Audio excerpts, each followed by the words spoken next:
Eu acredito que sua pergunta tem a ver com a forma, a maneira pela qual Cristo morreu, que foi crucificado, né? Você estaria perguntando por que ele não morreu degolado ou queimado vivo numa fogueira, por exemplo.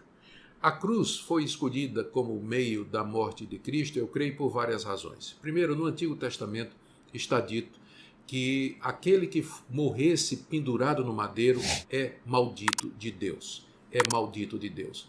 E Paulo se refere a isso em Gálatas quando diz: Cristo se fez maldição em nosso lugar. Como está escrito, maldito todo aquele que for pendurado no madeiro.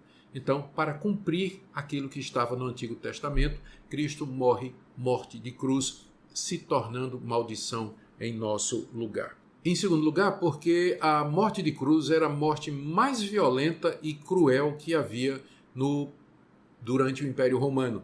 E Cristo veio realmente para sentir as dores e suportar o sofrimento que os nossos pecados mereciam, daí aquela forma mais violenta de morte disponível naquela época. Em terceiro lugar, porque morte de cruz era reservada para os piores criminosos, e Cristo veio assumir o lugar dos piores criminosos. Ainda outra coisa que me ocorre aqui é que lá no Antigo Testamento, Moisés levantou uma serpente de bronze numa haste e disse que todo aquele que fosse picado por uma cobra e olhasse para aquela haste, ele seria curado.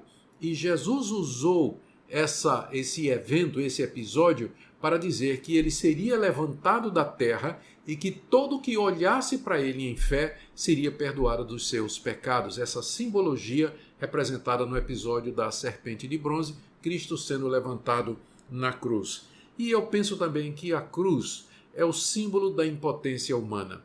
Nesse tipo de morte, o prisioneiro, o condenado, ele era pregado na cruz. Suas mãos e os seus pés estavam pregados, ele estava imobilizado. E isso representa a impotência do homem para salvar-se, para fazer alguma coisa. E Cristo estava tomando o nosso lugar ali na cruz do Calvário. Nós olhamos para a cruz, então, como sendo um método que Deus escolheu para fazer o seu Filho sofrer e morrer em nosso lugar. E nós meditamos no nosso próprio pecado. Era você e era eu que deveríamos estar pendurado ali. Mas pela graça de Deus, Cristo tomou o nosso lugar naquela bendita cruz.